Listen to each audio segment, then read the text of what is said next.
Daniel capítulo 3, por favor. Leímos hasta el versículo 18, ¿lo recuerdan?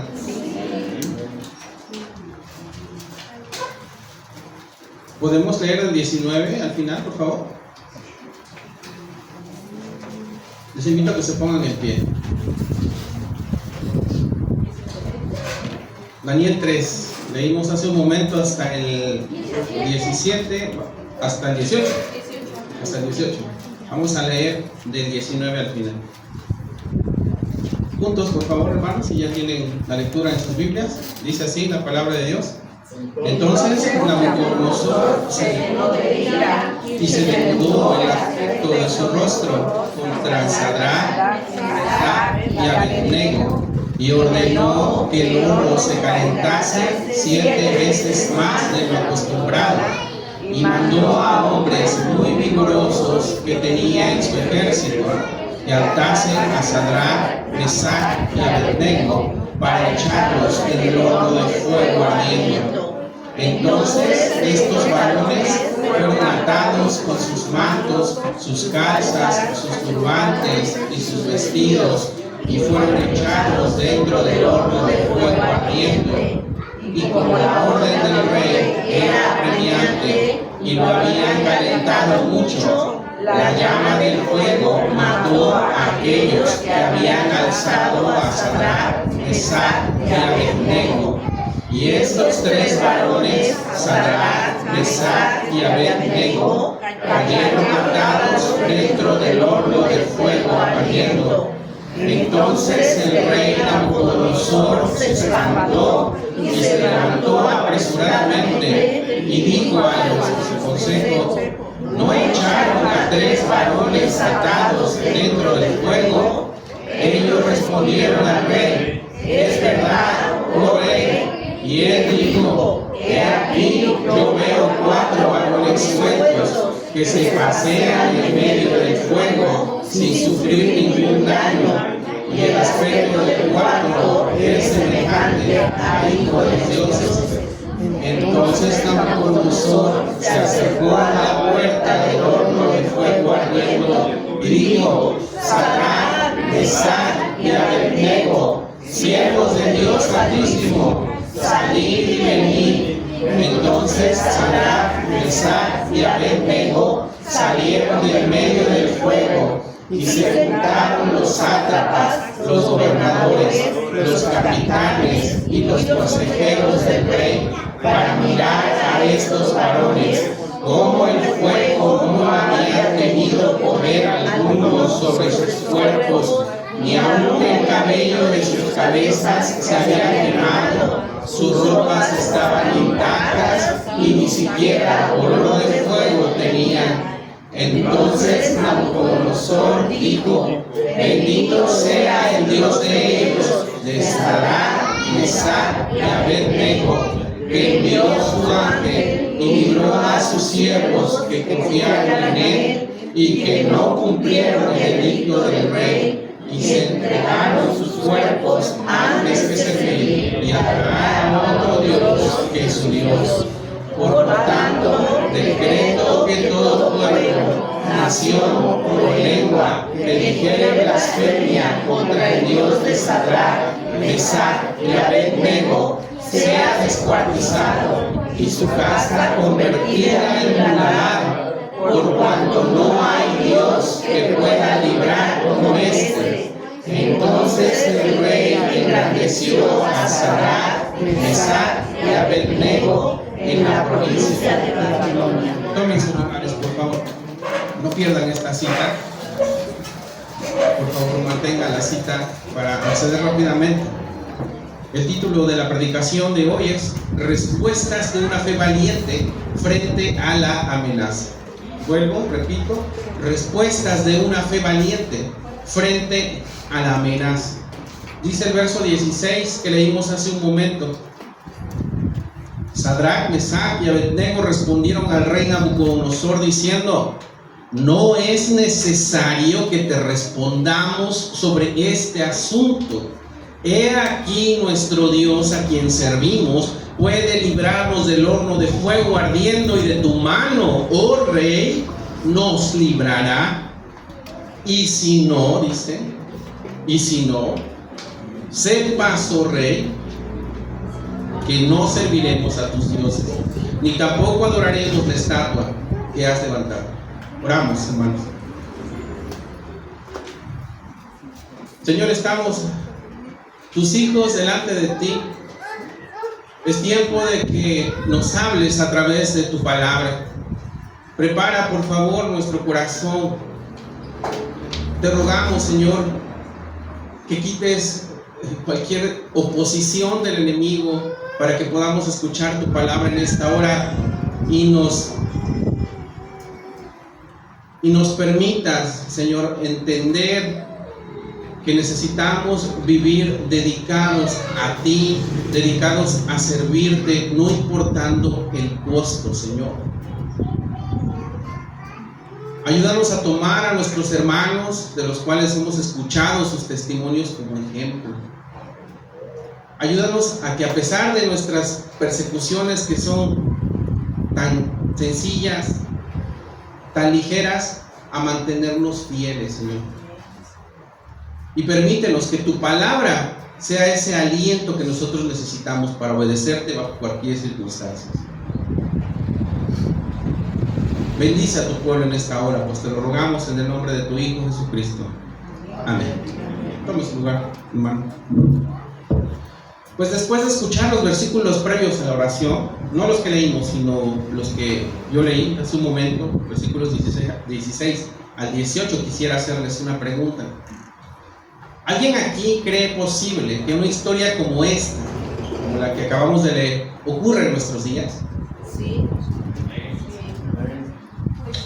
Hombres siendo arrojados a hornos ardientes por negarse a adorar a un ídolo. Hay hermanos que contestaron que sí, pero si esto a alguno les parece lejano a nuestra realidad, es importante recordar que en muchas partes del mundo cosas terribles están ocurriendo simplemente por causa de la fe en Jesucristo. En la región del Medio Oriente y del norte de África, los cristianos son continuamente amenazados, hermanos. Son presionados, son perseguidos por negarse a adorar a ídolos o por no negar su fe en Jesucristo. Y el costo de esta fidelidad, muchas veces, hermanos, muchas veces es alto. Rechazo, tortura, prisión, incluso la muerte. Para nosotros que tenemos libertad para adorar al Señor como lo estamos haciendo hoy, todo esto puede parecer como algo muy lejano, casi irreal. Pero permítanme traer esta situación más cerca de nuestra realidad. Y si alguien se acercara a ti intentando convencerte de hacer algo que va en contra de tu fe, si haces esto o te involucras en esto, todo va a estar bien. Pero si no lo haces, perderás trabajo, perderás los amigos, perderás tu seguridad o incluso perderás tu propia vida.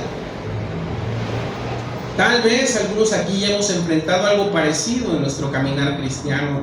O quizá la presión, hermanos, quizá la presión no llegue como una amenaza, sino como una invitación sutil. No necesitas dejar de creer, no necesitas abandonar tu fe, solo prueba un poco, es decir, solo inclínate solo un poco. En ambos casos, tanto en la persecución violenta que muchos de nuestros hermanos se enfrentan hoy, como en las presiones más leves que nosotros enfrentamos, el objetivo final es el mismo, mis hermanos: hacer que el pueblo de Dios ceda. ¿Sí? Hacer que el pueblo de Dios ceda o se rinda ante algo, desviándose del camino de obediencia al Señor. Es exactamente en este punto donde el texto de Daniel 3, 16 al 18, los versículos que leí hace un momento, nos confrontan ahora. Pero antes de iniciar cualquier análisis sobre la historia de los amigos de Daniel, los peligros a los que fueron expuestos y la liberación que recibieron, es necesario partir del principio de que el libro de Daniel tiene un personaje principal. Sí, el libro de Daniel tiene un personaje principal Y ese personaje no es Daniel, no son Sadrach, Mesach y Abednego. Ese personaje es Dios. Ese mismo principio se aplica hoy cuando vemos la persecución a los cristianos alrededor del mundo. Cuando nuestros hermanos cristianos son perseguidos, esto tiene que ver en primer lugar, hermanos, en primer lugar con el Señor Jesús y no con sus seguidores. Dice Mateo 10:22, todos los odiarán por causa de mi nombre. ¿O recuerdan cuando Pablo encontró al Señor Jesús? Mejor dicho, cuando el Señor Jesús encontró a Pablo allá camino a Damasco. ¿Qué fue lo que le preguntó? ¿Por qué me persigues? ¿Y a quién perseguía Pablo? A la iglesia. Y el Señor Jesús lo confronta y le dice: Pablo, Saulo, ¿por qué me persigues? La soberanía de Dios, hermanos, sobre gobiernos, sobre naciones, es el énfasis central del libro de Daniel, y esto se hace evidente desde el primer versículo del libro. Cuando leemos en el capítulo 1, versículo 1 y 2, ahí en sus Biblias, por favor, solamente unas páginas antes, les dije que no perdieran Daniel 3.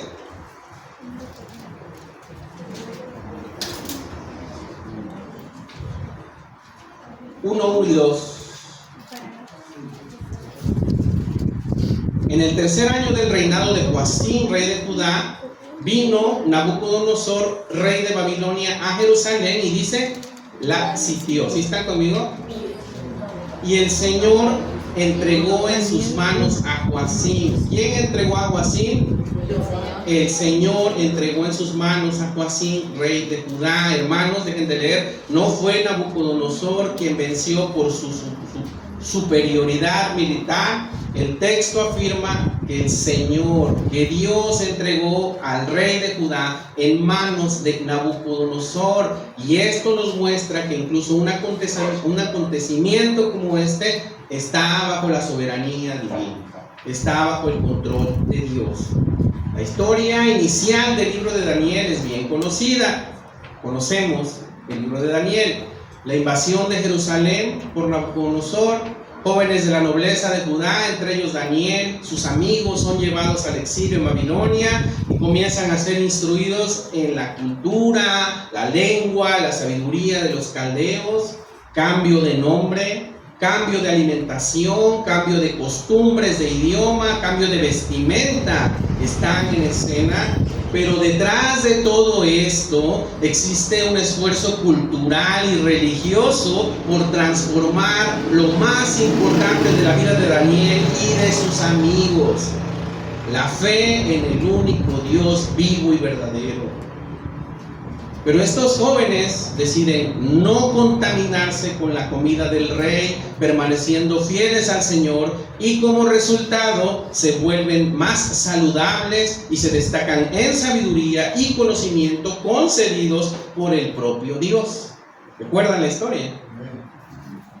En el capítulo 2, Nabucodonosor tiene un sueño perturbador que le roba la paz. Él convoca a los sabios, a los magos de su reino, y les exige que le revelen el sueño, que lo interpreten. Pero ¿saben una cosa? Conocen la historia, ninguno fue capaz de hacerlo. Entonces el rey ordena la ejecución de todos los sabios de Babilonia. Fue en ese momento cuando Daniel se dirigió con sabiduría y buen juicio, esto lo dice el capítulo 2, versículo 14, al jefe de la guardia. Daniel pidió al rey un plazo para interpretar el sueño. Luego convoca a sus amigos para que clamaran juntos a Dios, y Dios reveló el misterio a Daniel, quien a su vez lo compartió con Nabucodonosor. El capítulo concluye con Nabucodonosor, el rey de Babilonia, reconociendo que el Dios de Daniel es el Dios de dioses. Sin embargo, esa declaración o ese reconocimiento no transformaría el corazón del rey. Él continúa siendo un idólatra. Ya ven lo que pasa en el capítulo 3. Ya lo leímos. Y precisamente en el capítulo 3, ¿qué es lo que pasa? Pues Nabucodonosor manda hacer una imagen de oro de 27 metros de altura, 2 metros con 70 centímetros de ancho. Esto lo encontramos en el 3:1. Posteriormente decreta que todo el pueblo adore su imagen. Dice el verso 5, solamente escuchen, que al oír el son de la bocina, de la flauta, del tamboril, del arpa, del salterio, de la zampoña y de todo instrumento de música os postréis y adoréis la estatua de oro que el rey Nabucodonosor ha levantado, y cualquiera que no se postre y adore, inmediatamente será echado dentro de un horno de fuego ardiendo. Leí Daniel 3, versículos 5 al 6. El texto nos dice en el versículo 12 de este capítulo 3 que Sadrach, Mesach y Abednego no se postraron ni adoraron la imagen de oro que el rey Nabucodonosor había levantado, lo que despertó el resentimiento de algunas personas, quienes fueron ante el rey y denunciaron a los hijos de Dios. Pero antes de continuar, mis hermanos, es importante que nosotros entendamos quién era Nabucodonosor. Bueno, Nabucodonosor II fue el rey más sobresaliente del imperio babilónico. Gobernó aproximadamente 43 años, de 605 al 562 a.C. Fue rey de la potencia más poderosa de su tiempo. Fue un gran estratega militar, fue un gran administrador, construyó grandes ciudades, llamado en inscripciones antiguas, y por Daniel también, en Daniel 2:37, rey de reyes. Así era conocido, rey de reyes. Él fue el responsable de la destrucción del primer templo de Jerusalén. Se llevó los tesoros de la casa del Señor, quemó Jerusalén, y bajo su mando el pueblo judío fue llevado cautivo a Babilonia. Podemos decir fácilmente que era el hombre más poderoso de la tierra en aquel tiempo. Es como si lo comparamos con Donald Trump, algo más o menos similar. Y saben una cosa, su poder no solamente abarcaba la esfera política, también él tenía poder sobre la religión. Por lo tanto, hermanos, desafiar a ese hombre era probablemente lo más peligroso y arriesgado que alguien podía hacer. Y eso fue precisamente lo que esos jóvenes hicieron. Dios había juzgado a Judá precisamente por el pecado de la idolatría. El exilio babilónico fue una consecuencia directa de la desobediencia de su pueblo. Lo encontramos en Jeremías 25. Pero Daniel y sus amigos no querían de ninguna manera provocar la ira de Dios al desobedecer el primer mandamiento, Éxodo 23, que dice: no tendrás dioses ajenos delante de mí. Nabucodonosor, obviamente furioso al saber que no se habían postrado, mandó a llamar a estos jóvenes, y como quien da una última oportunidad, declara en el 3:15: ahora pues, ¿estáis dispuestos para que al oír el son de la bocina, de la flauta, del tamboril, del arpa, del salterio, de la zampoña y de todo instrumento de música, os postréis y adoréis la estatua que he hecho? Porque si no lo adoráis, dice Nabucodonosor, en la misma hora seréis echados en medio de un horno de fuego ardiendo. ¿Y qué Dios será aquel que os libre de mis manos? Inmediatamente los jóvenes, hermanos, esos jóvenes dan una respuesta. Y esa respuesta es el texto en el que vamos a meditar el día de hoy, o estamos meditando en el día de hoy. Dice el versículo 16 del capítulo 3: Sadrach, Mesach y Abednego respondieron al rey Nabucodonosor diciendo: no es necesario que te respondamos sobre este asunto. He aquí, nuestro Dios a quien servimos puede librarnos del horno de fuego ardiendo, y de tu mano, oh rey, nos librará.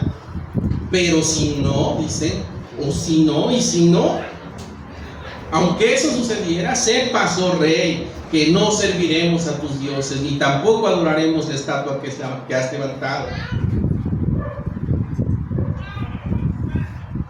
Para analizar la respuesta de estos tres jóvenes y para comprender cómo esta respuesta sigue siendo necesaria aún en nuestros días, vamos a dividirla en 3 puntos. El primer punto será la respuesta de una fe que no se negocia. Ese es el primer punto, la respuesta de una fe que no se negocia. El segundo punto es la respuesta de una fe que confía en el poder de Dios. La respuesta de una fe que confía en el poder de Dios. Y 3, la respuesta de una fe obediente a cualquier cosa. La respuesta de una fe obediente a cualquier cosa. Entonces, número 1, la respuesta de una fe que no se negocia. Dice el verso 16 del capítulo 3, si quieren leer ahí en sus Biblias. Sadrach, Mesach y Abednego respondieron al rey Nabucodonosor diciendo, lee conmigo la respuesta: no es necesario que te respondamos sobre este asunto. Daniel y sus amigos reconocían la autoridad legal del gobierno de Nabucodonosor.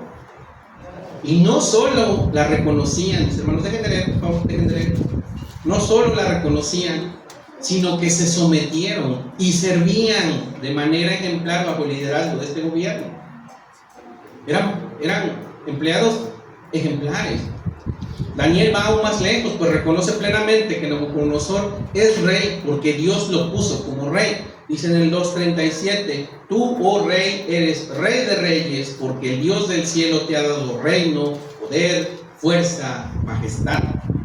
Ellos reconocían el poder de Nabucodonosor, pero reconocían aún más aquel que es la fuente de todo poder.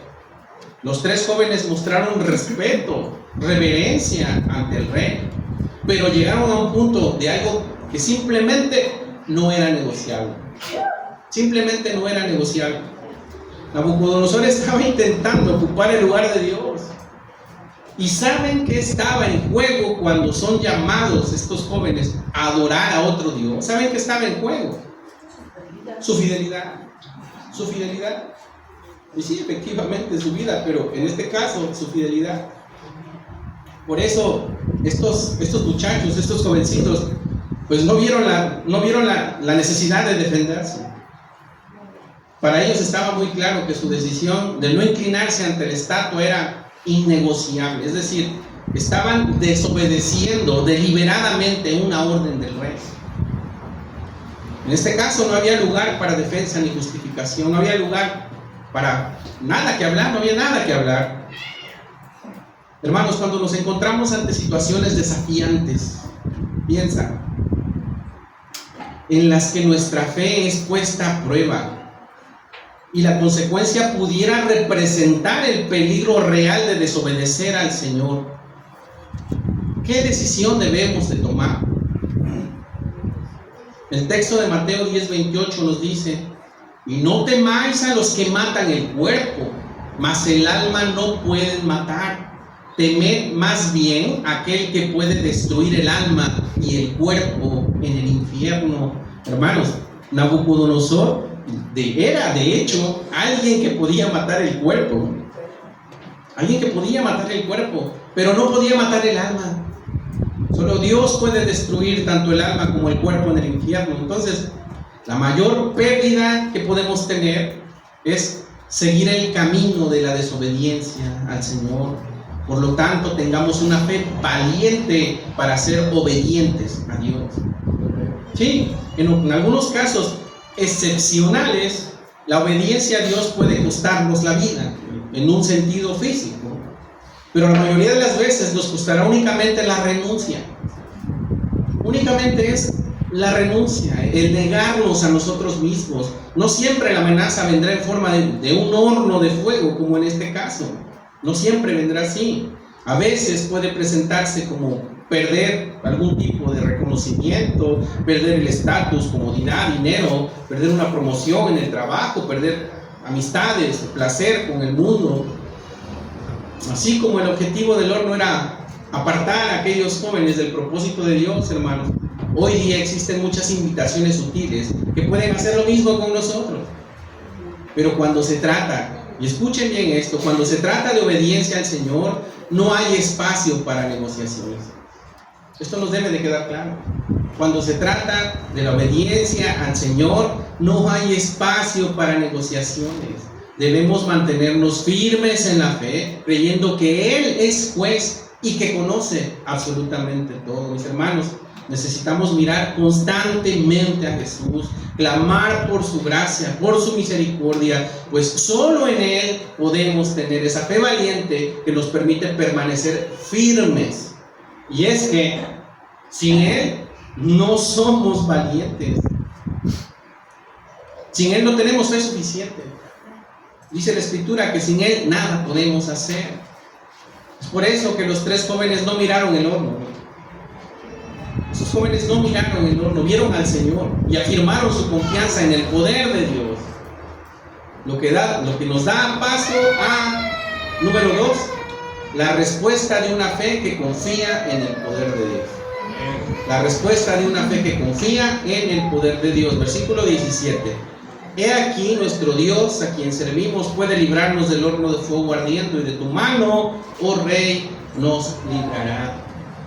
Estos jóvenes sabían que la posibilidad de ser arrojados al horno era real, ¿o no? Sí. Ellos sabían que la posibilidad de ser lanzados a ese horno era real. ¿Y cuál era el propósito de ese horno, hermanos? El horno se utilizaba como un instrumento de castigo, era el método de ejecución para quienes desobedecieran la orden del rey.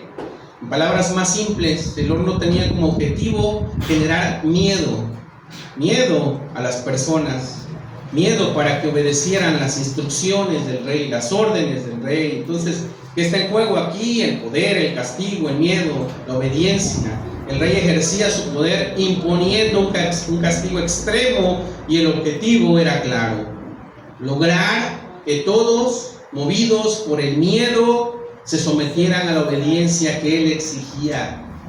Ahora, yo les pregunto, mis hermanos, ¿los cristianos tienen miedo o tenemos miedo?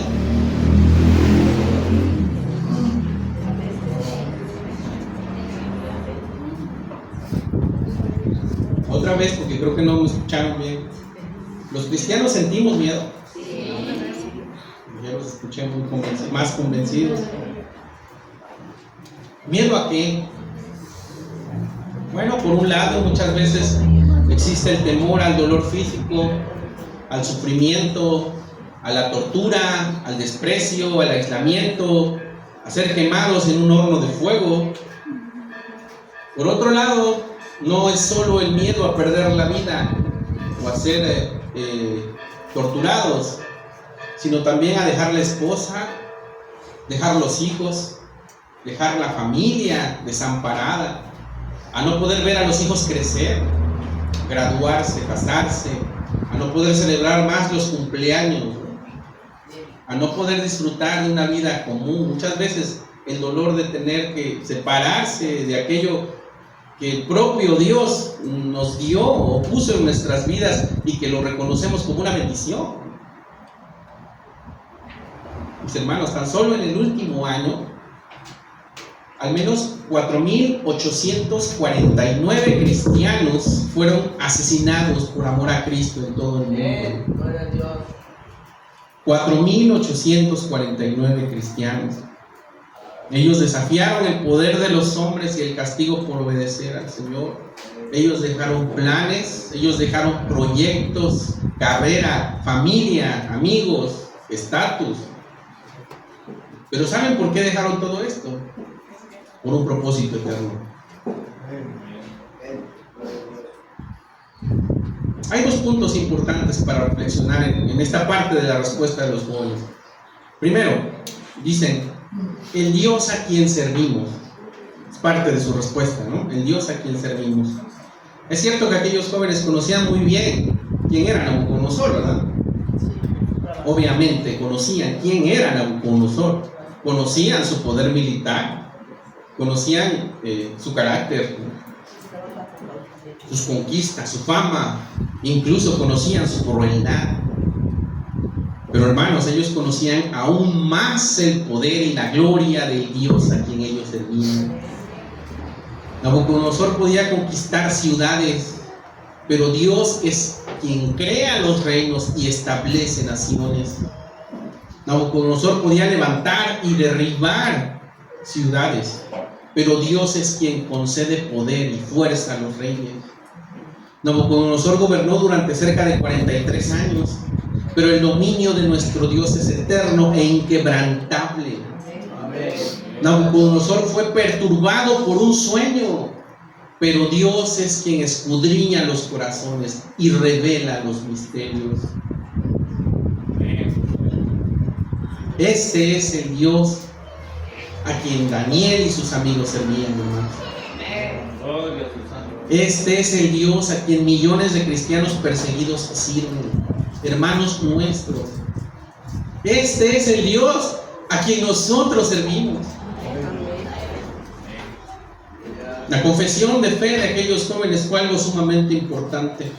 El Dios a quien nosotros servimos. Esta confesión, hermanos, confronta directamente a Nabucodonosor y afirma en quién estaba puesta su fe y a quién le debían honra y alabanza. Y les digo una cosa, mis hermanos, ese es precisamente el problema para el mundo. Ese es precisamente el problema para el mundo. El Dios a quien nosotros servimos. Adora cualquier cosa, no importa. Adora cualquier cosa, a cualquier Dios, a cualquier ídolo, y difícilmente enfrentarás oposiciones a este nivel. Adórate a ti mismo, adora la cultura, las ideologías, tu carrera, el dinero, el poder, la fama. Serás aplaudido, serás defendido, serás aceptado. Pero adora al Dios verdadero y procura vivir piadosamente para Cristo. Entonces enfrentarás persecución. Y también todos los que quieren vivir piadosamente en Cristo Jesús padecerán persecución. Dice 2 de Timoteo 3:12. Segundo, hermanos, estamos hablando de parte de la respuesta de estos hombres. Dice, primero mencionamos el Dios a quien servimos. Segundo, el Dios a quien servimos, segundo, puede librarnos. Ellos reconocen el poder de Dios y saben que Él puede librarnos. Por eso lo afirman. Por eso es que dicen, puede librarnos. Pero saben una cosa, hermanos, en ningún momento presuponen que eso necesariamente iba a suceder. ¿Me estoy explicando? En ningún momento presuponen que eso necesariamente iba a suceder. Esta es una confianza sometida a la voluntad soberana de Dios. El énfasis recae en dos cuestiones. Uno, la certeza del poder de Dios, y dos, la sumisión a la voluntad de Dios. Necesitamos, hermanos, tener claridad respecto a estas dos realidades, ya que una no depende necesariamente de la otra. Estos jóvenes sabían que Dios tenía poder suficiente para librarlos, ¿verdad? Ellos sabían que Dios los podía librar, pero eso no significaba que Dios necesariamente lo iba a hacer. No podemos presumir que porque Dios puede hacer algo, Él lo va a hacer. Él lo hará, por más justo y más correcto que sea aquello que nosotros deseamos. Dios tiene sus planes, hermanos. Nosotros somos limitados, no podemos comprender sus propósitos, y muchas veces Él utiliza medios que no son tan agradables para los hombres con el fin de cumplir su voluntad. Dios siempre escucha nuestras oraciones. ¿Están de acuerdo conmigo? Dios siempre escucha nuestras oraciones, pero eso no significa que todas las responderá de la manera como nosotros esperamos. Vamos aplicando lo que venimos estudiando hasta este momento. El horno de Nabucodonosor es más que un instrumento de ejecución. Es un sistema que intenta controlar a las personas a través del miedo, imponer sumisión a través de la fuerza y exigir obediencia absoluta a una autoridad humana, a una religión o a una ideología.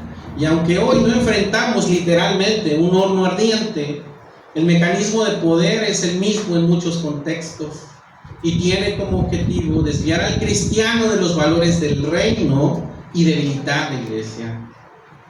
En Medio Oriente y en el norte de África esto ocurre a través del Islam y también mediante la presión de la propia familia, ¿no? Escuchamos los testimonios los hermanos por los que oramos, seguramente a algunos de nosotros nos tocó orar por la familia de los hermanos que los presionan, ¿no?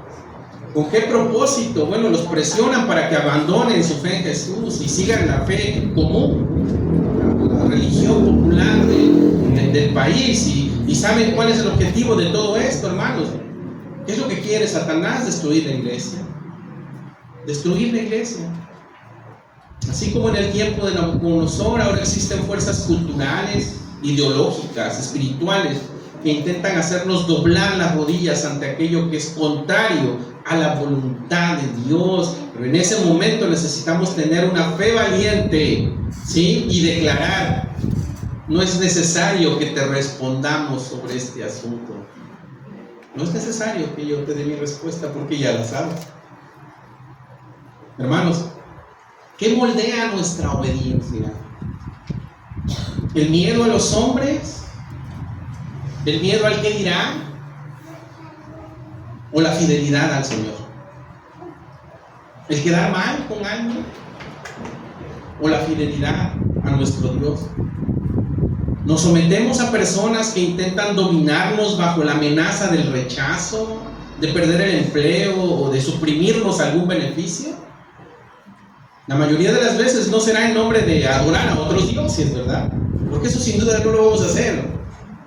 Eso sin duda no lo vamos a hacer. Sino a cambio de: haz esto, o apóyame con esto, haz aquello. Aparentemente sin ningún problema, ¿no? Esas son transgresiones sutiles que también nos alejan de Dios. Y cuando eso suceda, recuerda al Dios a quien tú le sirves. La fe madura sabe que Dios puede librar cuando permanecemos fieles, pero también sabe, esa fe madura sabe que aun cuando la liberación no llega como esperamos, Él sigue siendo digno de toda nuestra fidelidad. Y punto número 3. La respuesta de una fe obediente a cualquier costo. La respuesta de una fe obediente a cualquier costo. Versículo 18. Y si no, sepas, oh rey, que no serviremos a tus dioses, ni tampoco adoraremos la estatua que has levantado. En este punto encontramos dos aspectos destacados. Primero, los 3 jóvenes reconocían que Dios podía librarlos. ¿Están de acuerdo conmigo? Pero no presumían que Él necesariamente lo haría. Esto queda claro cuando afirman: pero si no nos libra, y si no nos libra, aunque ellos eran fieles y confiaban plenamente en el Señor, no le exigen nada a Dios. Ellos no se ponen en un plan exigente, simplemente se someten a su soberanía. Por eso es maravilloso lo que vemos aquí. Una fe que no depende de los resultados, que no exige un milagro, que no hace negociaciones del tipo: si Él me libra, entonces seré fiel. Es una fe que adora a Dios por quien es Él y no por lo que puede hacer. Una fe que revela un compromiso total e incondicional con el Señor. Fíjense lo que dijo un hermano nuestro de Yemen, un cristiano perseguido en Yemen: aún si somos encarcelados, oramos para que la obra continúe. Él ve la adversidad, pero sigue confiando en el Señor. Continúa diciendo: sé que mi hora se acerca, así que estoy tratando de memorizar la mayor cantidad posible de pasajes de la Biblia para poder hablar de Jesús donde quiera que me lleven. Así como Dios estuvo en la cárcel con Pablo y con Silas, sé que también estará conmigo. Una fe valiente no consiste solo en creer que Dios puede hacer algo, hermanos, sino en confiar en que aun cuando Él no haga lo que esperamos, creemos que Él sigue estando con nosotros y que Él tiene el control de todas las cosas. En nuestra vida cotidiana se manifiesta de muchas formas, mis hermanos. Cuando la sanidad no llega, cuando el problema familiar no se soluciona, cuando el problema económico se agrava. Nada de esto significa que Dios nos ame menos, hermanos. No significa que Dios nos ame menos. Simplemente significa que Él es soberano y que Él gobierna todas las cosas conforme a sus propósitos. Hermanos, ante un diagnóstico negativo de salud, por ejemplo, sin expectativas médicas, sin recursos suficientes, aún así tener paz y confianza. No en que la sanidad llegará y que todo estará bien, sino en que existe una seguridad mayor en Jesús. En ese punto el diagnóstico no produce miedo, porque la esperanza no es la sanidad, sino saber que con o sin ella estaremos seguros en las manos de Jesús. ¡Qué esperanza tan maravillosa! Nuestro mayor desafío, hermanos, debe ser adorarlo a pesar de los días que parecen malos, a pesar del dolor, a pesar de las amenazas y de las malas noticias. Es amar y servir a Dios incluso cuando nada parece favorable. No podemos asociar el amor de Dios con las respuestas favorables que recibimos, ni condicionar nuestra fidelidad a lo que Él hace o deja de hacer. Miren, mis hermanos, con aquellos jóvenes aprendemos que la confianza no es esperar que Dios haga lo que nosotros queremos, sino creer que Él hará lo que es mejor conforme a su sabiduría.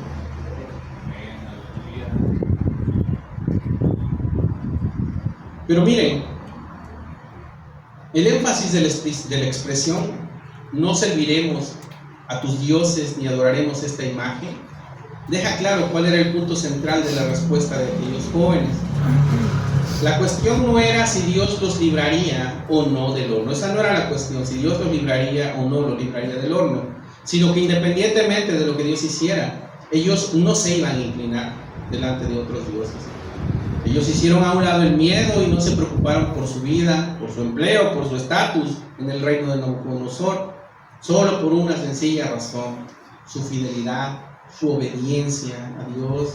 ¿Había miedo, hermanos, en sus corazones? ¿Sí? ¿Había preocupación? Sin duda, ¿no? Seguramente. Pero ellos sabían que necesitaban ser obedientes al Señor. Ellos tenían claro que su devoción se debía a Dios. El hermano Andrés, creador de Puertas Abiertas, afirmó: el verdadero llamado de Dios no es ir a un lugar lejano o seguir una determinada carrera, sino la obediencia diaria. Vuelvo y repito: el verdadero llamado de Dios no es ir a un lugar lejano o seguir una determinada carrera, sino la obediencia diaria. Entonces, no rendir culto a otros dioses significa claramente oponerse a la presión de la mayoría. Significa decir no a una cultura que busca moldearnos y quitarnos los valores cristianos. Muchas veces implica ser una voz aislada en el vecindario, en la escuela, en el trabajo, en medio de la multitud. Hermanos, en más de 50 países, los cristianos son continuamente presionados para adorar otros dioses. Son perseguidos porque, al igual que los amigos de Daniel, decidieron no rendir culto a nadie que no sea el Dios verdadero. Y como consecuencia, muchos son encarcelados, torturados, asesinados. 4.849 cristianos asesinados en este último año murieron únicamente porque no renunciaron a su fe en Cristo. ¿Falló Dios en este asunto? Absolutamente no. Sabemos que Él es soberano. Sabemos que Él es soberano, aún cuando no nos libra. En distintos ámbitos encontraremos oposición, mis hermanos, presiones, invitaciones para apartarnos del camino del Señor y ser llevados a un camino de desobediencia. En esos momentos necesitamos perseverar, aun cuando el costo sea alto. Independientemente del peligro, debemos recordar que Dios es soberano, aun cuando decide Él no librarnos. Y vamos concluyendo, hermanos, con la palabra de hoy. Sabemos, porque lo hemos leído, lo que sucedió después de la respuesta de aquellos jóvenes, ¿verdad? Concluimos el capítulo, lo leímos, yo creo que lo recuerdan, ¿verdad? Dios los libra de una manera poderosa. Nabucodonosor tenía poder para ordenar que el fuego fuera calentado, dice, aún 7 veces más. Pero Dios tiene dominio sobre el fuego y ordena que no los queme. Vamos a hacer algunas reflexiones basadas en lo que hemos aprendido. Les invito a que escuchen con atención y mediten en estas reflexiones. Oren en este momento pidiendo la gracia del Señor para enfrentar los desafíos. Recuerda que la fuerza no está en nosotros, sino en una fe dependiente únicamente del Señor Jesús. Él es el que obra en nosotros. 3 reflexiones y con esto concluimos. El poder de la cultura. Daniel y sus amigos no permitieron que la cultura de Babilonia se apoderara de ellos. No fueron influenciados, por el contrario, ellos fueron los que influyeron en su cultura e hicieron que el Dios verdadero fuera reconocido y fuera honrado. Ahora responde en tu corazón: ¿tiene la cultura de nuestro tiempo poder para moldear tu comportamiento? Nuevamente, ¿tiene la cultura de nuestro tiempo, el entorno, tu contexto, donde vives, eso tiene poder para moldear tu comportamiento? ¿Cómo influye el entorno en nuestra manera de servir al Señor, en nuestros pensamientos, en nuestro compromiso con la iglesia local y con el cuerpo de Cristo? Número 2, el poder del miedo. La presión que el gobierno y la cultura ejercen sobre nosotros nos ha producido miedo al punto de ceder nuestros principios cristianos. Todavía no, ¿verdad? Repito, para quien no escuchó bien. La presión que el gobierno y la cultura ejercen sobre nosotros nos ha producido miedo al punto de ceder nuestros principios cristianos. ¿Cuál es nuestro nivel de compromiso con la gloria de Dios? Si fuera así, ¿cuál es nuestro compromiso? ¿Nuestro nivel de compromiso con la gloria de Dios? El propósito de las presiones de este mundo es el mismo: apartarnos del Señor y hacer que la voz de Cristo sea silenciada. Hermanos, todos se postraron ante el ídolo que levantó Nabucodonosor, excepto aquellos 3 jóvenes. Ahora, ¿hasta qué punto estamos dispuestos a no ser parte de la mayoría y ser fieles al Señor? Y número 3, el poder de Dios. Aprendimos con mucha claridad que necesitamos descansar en la soberanía de Dios, confiar en que Él gobierna absolutamente todo. Con esta convicción en nuestro corazón podemos descansar sabiendo que Dios puede hacer, pero que no siempre lo hará. La respuesta de los amigos de Daniel muestra una fe que descansa en Dios, no en lo que Él puede hacer. Es en Dios, no en lo que Él puede hacer. Dios libró a Daniel, hermanos, Dios libró a sus amigos y continúa librando a muchos de sus hijos cristianos alrededor del mundo, todos los días, por medio de diversos milagros. Sin embargo, también sabemos que no siempre hay liberación. También hay pérdidas cotidianas entre los cristianos perseguidos. Hay sufrimiento que quizá algunos estén enfrentando ahora mismo, y en muchos casos, como sucede con nuestros hermanos perseguidos, la muerte. Enfrentan la muerte a causa de la fe. Pero al final, mis hermanos, el punto central no es si Dios libra o no libra en cada situación. Lo más importante es si confiamos plenamente en su poder y descansamos en la certeza de que estamos seguros en Cristo. En la vida y en la muerte, en el libramiento o en el horno, estamos en Cristo. Porque nuestra esperanza, mis hermanos, no está en las circunstancias, sino en aquel que camina con nosotros a través de ellas, nuestro amado Señor Jesucristo. Dios bendiga su palabra en nuestros corazones. Por último, mis hermanos, vamos a ver un video cortito, el último que tenemos.